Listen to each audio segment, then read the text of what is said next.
할렐루야. 하나님 살아계십니다. 살아계신 그 하나님의 은혜와 평강과 축복이 저와 여러분들 그리고 영상으로 예배하는 모든 분들에게 함께하게 되기를 주의 이름으로 축복합니다.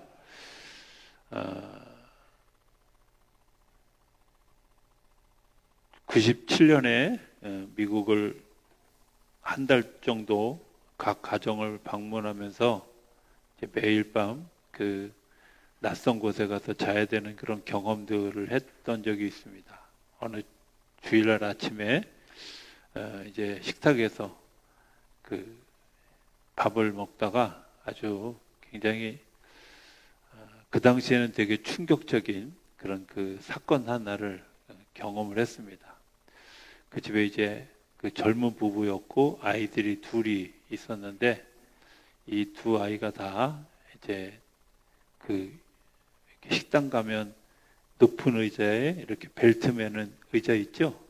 네, 그런 의자에 이제 두 아이를 앉혀놓고 엄마 아빠가 앉고 저와 이제 같이 갔던 동행하신 분하고 이렇게 같이 6명이서 식탁을 이제 같이 하는 겁니다.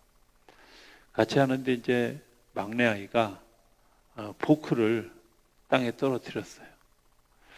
그러니까 애가 엄마를 쳐다보면서 마미 그러고 이제 엄마를 쳐다보니까 엄마가 얼른 포크를 주워서 잘 닦아가지고 다시 손에 쥐어줬어요. 밥을 먹으려고 하는데 아직도 못 찾으셨어요? 안 찾으셔도 돼요. 예. 그 성경을 자꾸 넘기면 제가 신경이 쓰여서 죄송합니다. 네. 어디까지 했죠? 네. 하필 마음이 지나갔어요. 포크 집어준 얘기까지 했는데 에이, 자, 저 뒤는 잘 안 들려서 가는 시간이 걸려서. 어찌됐든 자관 아이가 이제 포크를 집어서 다시 식사를 시작하려고 하는데 갑자기 이러는 거예요. 그래서 엄마가 막내 아이를 쳐다보면서 say something 이렇게 얘기하는 거예요. 말해라, 뭐 무슨 말든지 해라 이런 거죠. 그러니까 이 아이가 엄마 말이 뭔지 잘 몰라가지고 멍하니 쳐다보고 있는 거예요. 그러니까 엄마가 뭐라 그러냐면 say thank you 감사하다고 말해라 이렇게 얘기를 하는 거야.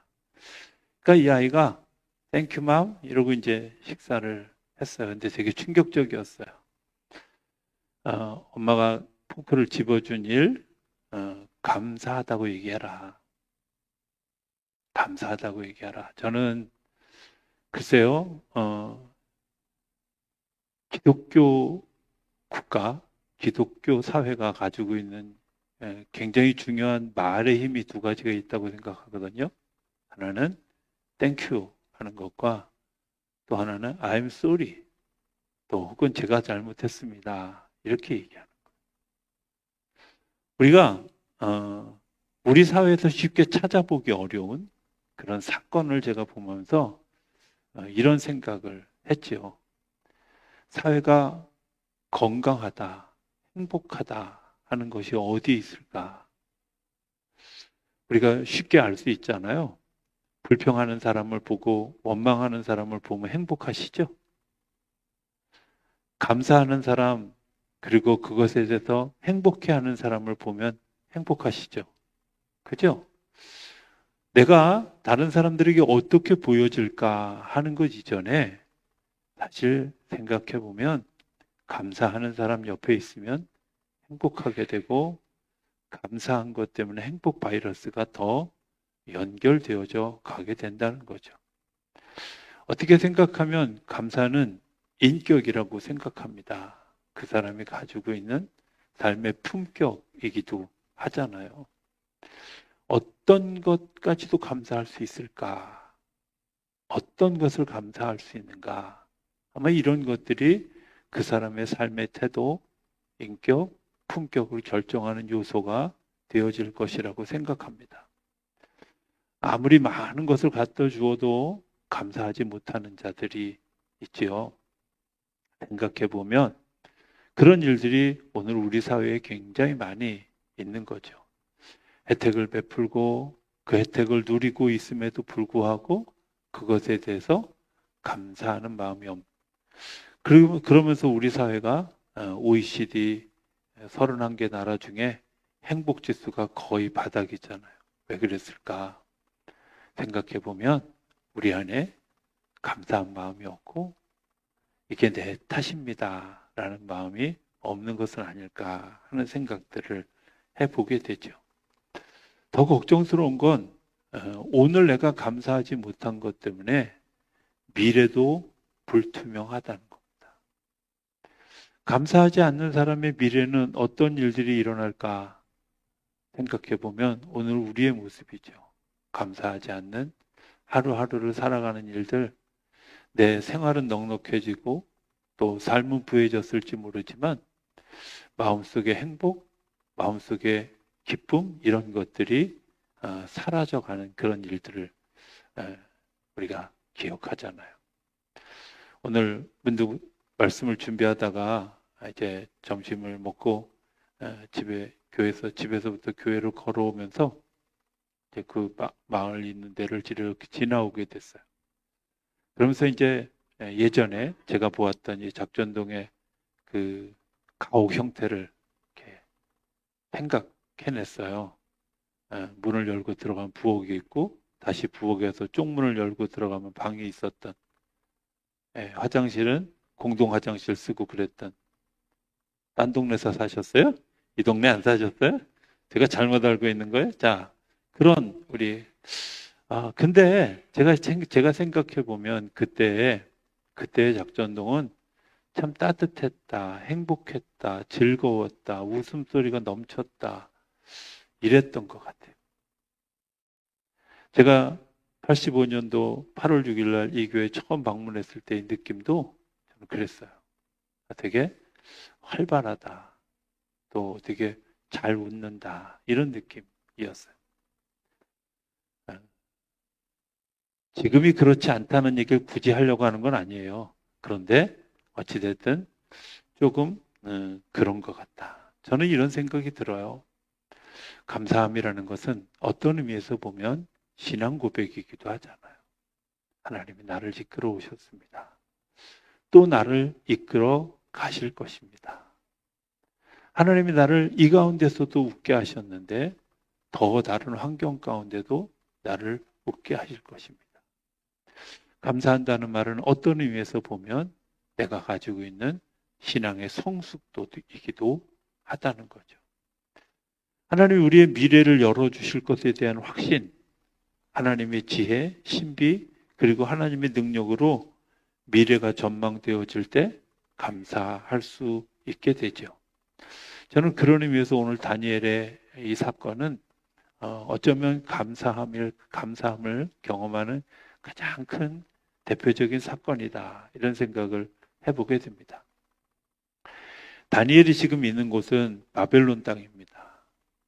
바벨론이 유다를 침공해서 유다가 이제 완전히 멸망하고 한 5만 명 정도의 사람이 포로로 끌려갔습니다. 성전에 있는 창고도 다 털어갔습니다. 약탈과 사람들을 납치해 가서 이제 그곳에서. 그런데 이 바벨론의 사람들이 특징이 하나가 있었는데, 그리고 그 당시에는 잘 없었던 아주 특징이 하나 있었는데, 인재들을 길러서 바벨론화 시켜서 바벨론 사람을 만들어서 정부의 중요 조직에 사용했다는 거예요. 다니엘은 이제 그 부류 중에 한 사람이었습니다.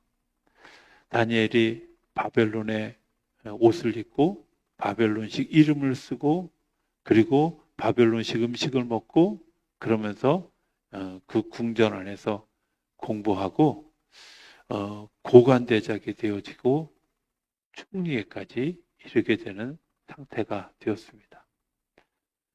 생각해 보면 유례 없는 일이죠. 아마 우리나라의 대통령이 우리나라의 국무총리가 뭐 동남아시아에 있는 그런 사람, 이런 분들이 우리나라의 총리가 되는 것, 막 이런 일이 생기면 어떤 일들이 일어날까요? 몇 해 전에, 꽤 저 시간 된 걸 기억하는데, 몇 해 전에 필리핀에서 온 그 한 영화배우 한 분이 국회의원에 그 비례대표로 당선된 적이 있어요. 완득이라고 하는 그런 그 영화에 나오는 여자 주인공이었는데 그분이 어찌됐든 국회의원이 됐어요. 아무 일을 못하고 오히려 막 비난만 듣고 그리고 이제 임기 한 번 만에 이렇게 그만뒀던 사건을 기억해 봐요. 하다못해 국회의원이 됐는데도 그랬는데 유대 사람이 바벨론의 총리가 되어졌을 때 이 본토의 사람들이 가지고 있는 질투, 원망 이런 것들이 얼마나 대단할까 하는 생각을 해보게 되죠. 그리고 이제 그 미움, 분노들이 그 속에 차서 겉모술수를 쓰게 되는 겁니다. 자기들의 어떤 그 지혜를 짜내서 이제 그 다니엘을 공격하려고 하는 그런 생각을 하게 되죠. 가끔은 성경을 보면서 혹은 사회를 보면서 그런 생각을 해봐요. 선한 사람이 지혜를 내는 것보다 악한 사람의 지혜가 더 아주 디테일하고 그리고 완벽할 때가 많이 있다. 좀 선한 사람들은 좀 약간 좀 맹한 데가 좀 있는데 악한 사람들은 아주 디테일하게 그리고 그 올무에 잘 걸리게 그 일들을 하고 있는 것을 보게 되죠. 사실은 정치는 살리는 거야 되는데 죽이는 정치, 그 죽이는 정치를 하는 가장 커다란 이유는 질투, 분노, 원망 이런 것들이 그 안에 있기 때문이죠. 자, 그 일을 이제 이루어진 일이 6장 1절부터 9절까지 나오는데 어떤 일들이 있었냐면 이 신하들이 왕에게 무슨 법령을 제출하도록 했냐면 왕이시여 앞으로 30년 동안 30일 동안 신에게든지 혹은 다른 사람에게든지 부탁을 하거나 또 소원을 이야기하는 것을 하지 못하는 그런 법을 좀 만들어 주세요. 그리고 그 법을 어기는 사람은 사자굴에 집어넣는 걸로 허락해 주세요. 이런 법령을 요청했어요. 가능하다고 생각해요? 저는 옛날 이야기지만 참 웃긴다. 이런 법령이 선포되면 어떤 일들이 생기냐면 30일 동안은 집에 쌀이 떨어져도 요 집에 가서 우리 쌀 좀 빌려주세요. 이 소리 못 하는 거예요. 아직도 실감이 안 나세요? 길을 가다가 목이 말라요. 아무나 만난 사람에게 예를 들어서 예수님이 사마리아 우물가에서 사마리아 여인에게 나한테 물을 좀 주세요. 라고 이렇게 이야기해야 되는데 왕에게 외에는 아무도 그런 일을 할 수 없는 상황이 되니까 어떻게 물을 달라는 소리도 할 수 없는 거예요. 이런 말도 안 되는 법을 만들어서 그 법이 이제 공포되어졌어요. 그리고 그 공포되어진 일을 9절에 보면 이에 다리오 왕이 조서에 왕의 도장을 찍어 금령을 내니라. 실행이 되어졌어요. 왕이 이 사실을 알 수 있었을까요? 아니요. 왕조차도 모르고 찍었어요. 그런데 오늘 성경에 보면 이렇게 얘기해. 다니엘이 이 조서에 왕의 도장이 찍힌 것을 알고도 여러분들 저는 이런 생각을 해봐요. 다 알고 있어요. 결과도 알고 있어요. 이게 무슨 의미인지도 알고 있어요. 그런데 10절에 행한 다니엘의 행동은 이게 믿음의 사람이구나. 이게 하나님의 사람이구나 하는 것을 생각하게 돼요. 오늘 성경에 보면 다 알고도 그가 집으로 돌아가 제일 먼저 한 일이 뭐예요? 기도했다 하는 거예요.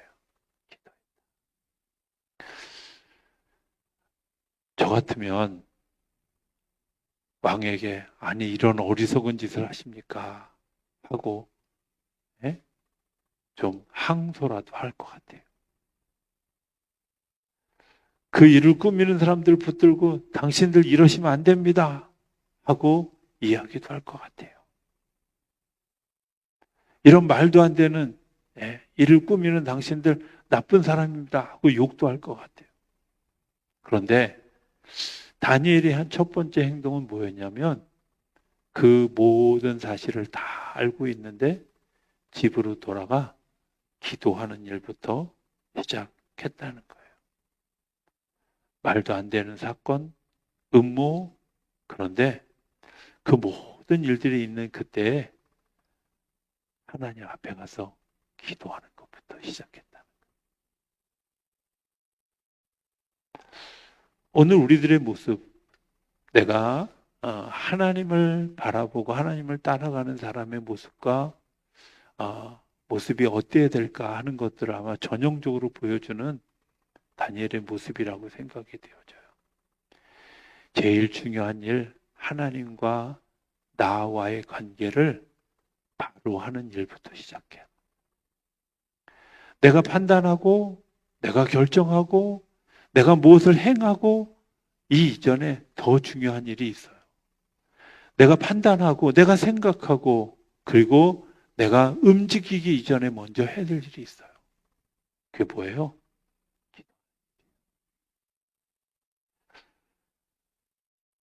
우리 그 교단에 이기영 목사님이라고 하는 분이 계셨는데요. 이분은 뭘로 유명하시냐면 신문 들고 복잡한 신문이 나오면 신문을 들고 하나님 앞에 가서 이렇게 신문을 다 펼쳐놓고 하나님 이것 좀 보세요. 이거 어떻게 해야 돼요? 우리는 어떻게 해야 돼요? 라고 질문하는 것으로 유명한 목사님. 그런데 그게 기도잖아요. 하나님 우리가 어찌 해야 돼요? 어떻게 하면 좋겠습니까? 내가 무엇을 할 수 있습니까? 내가 결정하고 판단하기 전에 제일 먼저 한 일이 뭐예요? 기도하는 일. 그런가 하면 또 성경은 뭐라고 얘기하냐면 전례대로, 전에 행하던 대로, 전에 하던 대로 하루 3번씩 무릎을 꿇고 기도하며 전례대로. 자, 우리 한번 물어봅시다. 여러분들이 기도하는 일이 늘 하던 일이었습니까? 우리의 삶의 습관은 굉장히 중요하다고 생각합니다.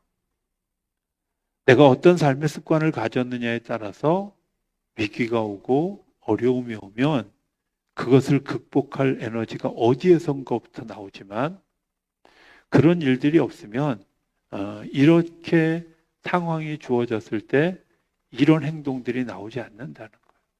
그런데 다니엘은 내가 기도하면 사자굴에 들어간다는 사실을 뻔히 알면서도 늘 하던 대로 하나님 앞에 가서 기도하는 거예요.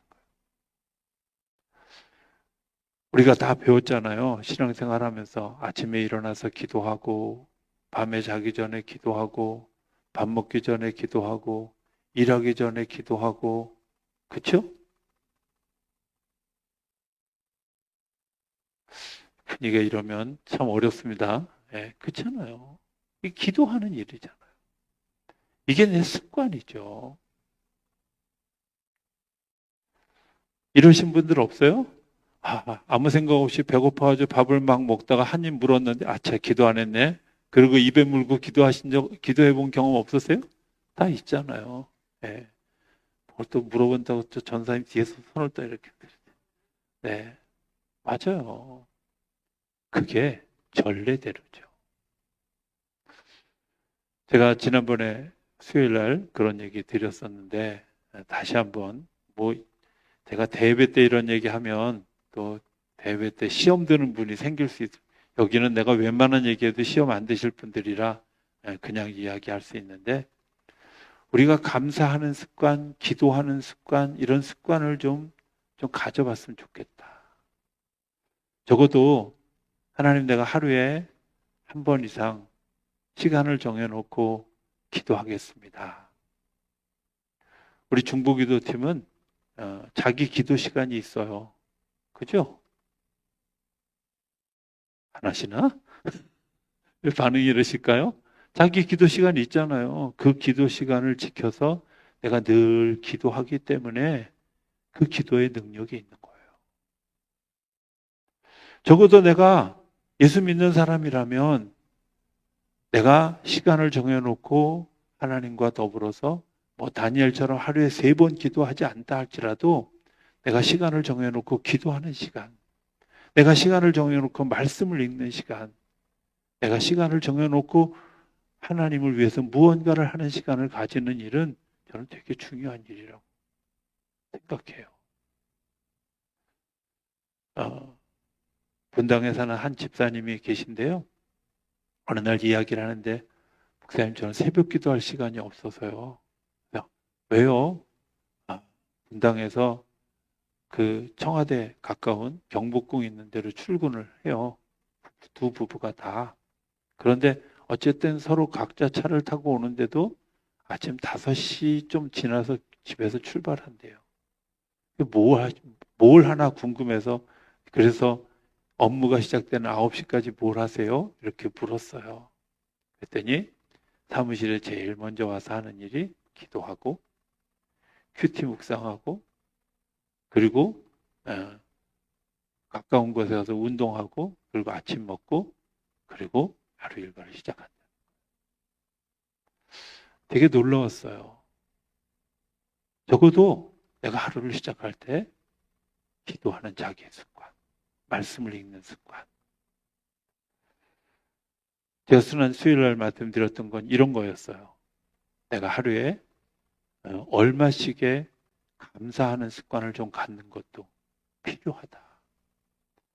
그게 물질이 아니어도 감사의 일기를 쓰다든지 더 필요하다면 추수감사절에 헌금하기 위해서 내가 하루에 100원씩, 500원씩, 1000원씩 그걸 모아서 365일 거를 한꺼번에 주님 앞에 드릴 수 있다면 저는 추수감사절의 의미가 굉장히 남다를 것이다. 이렇게 믿어요. 왜? 제가 한 20년 가까이 그거 하거든요. 근데 정말 감사해요. 물론 뭐 하루 잊어버리고 그렇게 이틀치 채우는 데도 있어요. 하지만 삶을 대하는 태도들이 달라져요. 생각하는 습관이 달라져요. 불평을 하다가도 감사로 바뀌고 힘들 때도 원망하지 않고 견뎌갈 수 있는, 넘어졌다 다시 일어날 수 있는 힘이 일어나죠. 저는 여러분들이 이번 추수감사절을 지나면서 한번 그런 운동들, 기도 운동, 말씀 있는 운동, 감사하는 습관을 가지는 운동들을 좀 여러분들 스스로 한번 정해놓고 하실 수 있게 되길 바랍니다. 할 수 있다면 기도 시간도, 또 말씀을 읽는 시간도, 또 감사의 표현을 하는 시간도 여러분들이 시간을 정해놓고 할 수 있다면 그런 일들을 통해서 이런 위기를 만났을 때 내가 다시 일어설 수 있는 힘이 되어질 것이다. 그렇게 믿습니다. 세 번째는 성전을 향하여 라고 이야기합니다. 이스라엘 백성들의 아주 중요한 특징이 하나 있거든요. 그게 뭐냐면 성전 중심의 신앙이에요. 그래서 세계 각국 어느 곳에 가도 집을 지을 때 예루살렘 성전을 향하여 창문을 반드시 내고 그리고 기도할 때 그 창문을 열고 기도한다고 그래요. 저기에 왜 창문이 있지? 이상하게 창문 낸 집은 다 유대인들이라고 생각하면 거의 맞아요. 그런데 왜 성전 중심일까? 이런 겁니다. 내 마음의 영적 고향이 어디인가? 내 영적 뿌리가 어디인가? 하는 것들을 예루살렘 성전이라고 생각하는 거예요. 여러분들의 영적 뿌리가 어디입니까? 내가 어디서부터 어디로 가는 거? 어디서부터 왔고 어디로 가고 있는지를 내가 분별할 수 없다면 우리는 방황하는 거죠. 저는 가끔 이런 생각을 해봅니다. 여행을 하는 것과 나그네가 되어진 건 좀 다르는데, 나그네는 내가 어디로 가야 될지 알지 못하고 그냥 가는 거예요. 여행은요, 갔다가 돌아오는 거죠. 그렇죠? 저는 어떤 의미에서 보면 하나님 나라로의 여행이라고 생각해요. 내가 이 땅에서 살다가 다시금 하나님의 집으로 돌아가는 거죠. 내가 영원한 본향, 영원한 하나님의 나라를 향해서 내가 걸어가고 있는 거. 그 하나님의 나라, 그 문턱에서부터 뒤를 돌아보면서 나를 돌이켜보면, 아, 내가 지금 길을 잊어버렸구나. 내가 길을 잘못 가고 있구나. 내가 가지 말아야 될 길을 가고 있구나 하는 것들을 발견할 수 있을 거라고 생각이 되어져요. 아마 이스라엘 백성들이 예루살렘 성전을 향하여 기도했던 일들은 그런 거 아닐까요? 내가 길을 잃어버리지 않기 위해서, 내가 방향을 잃어버리지 않기 위해서, 내가 가야 될 그 일들을 잊어버리지 않게 하기 위해서. 성경에 재미있는 이야기 하나가 나오죠. 예수님이 12살 때 있었던 일입니다. 예루살렘 성전에 부모들과 같이 왔다가 예수님이 성전에서 사람들과 얘기하는 걸 모르고 부모가 사흘 길을 갔다가 다시 돌아왔어요.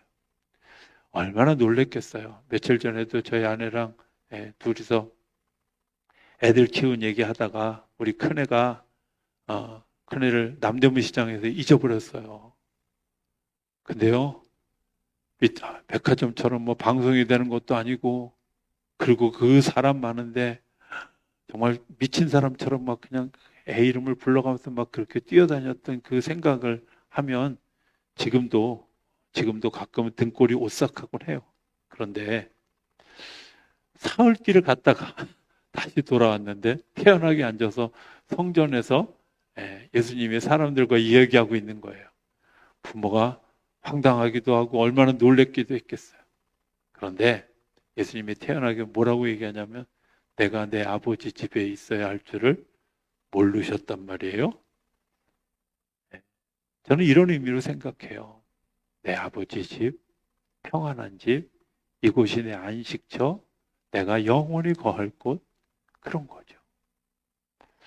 오늘 내가 어디로 향해 가고 있는지를 분명하게 알지 못하면 내 삶은 방황하는 거예요. 내 삶은 하나님의 나라 본향을 향해 걸어가고, 그 본향을 향해 걸어가고 있는지를 내가 본향 쪽에서 세상을 바라보면서 나를 다시 점검하는 일들이 너무 중요하죠. 빗나갔다면 돌이켜 가야 돼요. 멀어져 가고 있다면 내가 뒤돌아서서 걸어가야 하는 거죠. 내가 방향을 벗어났다면 절벽이 눈앞에 있는지, 가시밭길이 눈앞에 있는지 발견해야 하는 것들입니다. 과거의 은혜를 우리가 좀 기억하는 것, 아마 그런 의미일 거라고 생각이 되어집니다. 네 번째 기도의 제목 또 다른 하나는 공개적으로 했다는 거예요. 숨어서 하지 않았다는 거예요. 감사하며 기도했다. 성경은 그렇게 기록해요. 내가 기도하는 거 숨길 수 있잖아요. 들키지 않으려고, 죽지 않으려고. 그가 감사하면서 기도했다고 그랬어요. 뭐라고 감사했는지 궁금한데, 성경에 나와 있지 않아요. 아마 짐작하건대 이런 생각을 하며 기도하지 않았을까요? 하나님, 제가 포로로 여기 바벨론 땅에 끌려왔는데 지금까지 지켜주셔서, 지금까지 인도해 주셔서 이런 영화를 누리고, 이런 권력을 누리고, 이런 힘을 누리고 살게 해 주셨으니 감사합니다. 그러지 않았겠어요? 이제 내일 내가 죽어도 여한이 없습니다. 아마 이런 것들일 거예요. 분에 넘치는 은혜를 받았습니다. 사실 생각해 보면 하나님의 은혜가 너무 커서 내가 감당할 수 없을 그때에 하나님의 감당할 힘을 주셨고 이기게 해주셨잖아요. 돌이켜 생각해 보면 내가 그때 그 어려움을 어떻게 이겨나왔지? 그 어려움들을 어떻게 극복했지? 이렇게 생각할 만큼 힘들었던 시간들이 있었잖아요. 그런데 하나님이 놀라운 은혜로 우리를 인도해 주셨어요. 나를 인도해 주신 하나님의 은혜. 저는 이런 질문을 한번 해봐요. 사자굴에 들어가 죽게 되어졌어요. 그런데 하나님 앞에 기도할 때 하나님 사자굴에 들어가서 살아나게 해주세요. 이렇게 기도했을까요? 아니요. 감사했던 기도는 지금까지 베풀어 주신 은혜도 감사. 지금까지 지켜주신 것도 감사합니다. 더 나아가서 내가 순교할 수 있게 하신 것도 감사합니다. 내가 하나님의 이름으로 하나님을 향하여 기도하고 그리고 내가 정말 감사하게 죽을 수 있는 것도 감사합니다. 이렇게 기도하지 않았을까 이렇게 생각. 비겁하지도 않았고요. 원망하지도 않았고요. 왕이 잘못됐다고 비판하지도 않았어요. 그야말로 데살로니가전서 6장 5장 16절 18절 말씀 항상 기뻐하라 쉬지 말고 기도하라 범사에 감사하라 이 말을 그대로 다니엘이 실천한 거예요. 우리가 잘 아는 대로 그 일로 인해서 다니엘이 사자굴에 들어가게 되어졌어요. 어떤 일이 일어났을까요? 하나님의 놀라운 일들이 그 사자들이 입을 막고 천사들이 입을 막고 그 사자굴에서 살아나는 역사가 일어나게 되어졌죠. 우리가 종종 그런 기도를 합니다. 하나님 낫게 해주세요. 글쎄요. 하나님이 약속하신 것들을 우리 가운데 이루어 주십시오. 나를 통해서 하나님의 영광이 드러나게 해주세요. 하나님, 이 일들을 통해서 사람들이 주님을 만나는 경험이 일어나게 해주세요. 이런 기도도 사실은 하나님께 되게 요구하는 거죠. 그냥 있는 그대로 감사합니다. 지금까지도 감사합니다. 인도해 주셨으니 감사합니다. 나를 이끌어 주실 것을 믿고 감사합니다. 이게 기적을 낳는 다니엘의 기도였다고 생각이 되어져요. 오늘 우리에게도 하나님은 늘 기적을 베풀어 주셨습니다. 어떤 때 내 말과 행동이 앞서지 않고 기도가 앞설 때 내 습관이 하나님을 찾고 하나님과 더불어 살아가고 있을 때 내 삶이 목표를 잊어버리지 않고 본향을 향해 걸어가는 성전 중심의 신앙생활을 할 때 그리고 지나온 시간들에 대해서 감사하고 그 감사함이 우리 안에서 표현되어질 때 하나님은 늘 우리를 통해서 새로운 역사들을 일으켜 주셨습니다. 2024년도 추수감사절을 앞둔 마지막 우리 철야기도에 저는 우리 안에 이 네 가지를 다시 한번 좀 기억했으면 좋겠습니다. 기도했는지, 내 습관이 어떻게 되어져 있었던지, 또 성전 중심이었는지, 감사한지. 오늘 우리 찬양하면서 우리의 모습을 다시 한번 돌이켜보고 기도하는 시간 가질 수 있게 되길 바랍니다.